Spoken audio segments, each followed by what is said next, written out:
Hey guys, today I'm gonna show you all how to create multiple users on Motorola G15. Firstly, go into settings, now scroll to the very bottom and go into system, then into users. Now allow multiple users, enable this, like tap on a switch and tap on add a user.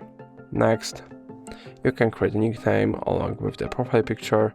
I will just create a nickname and tap on done.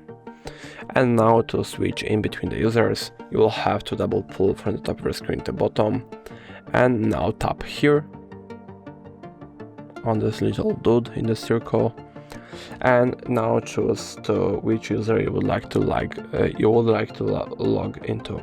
So let's select the newly created one. And that's going to be all. If I helped you, please leave a like and subscribe. And if you have more questions, let us know in the comments.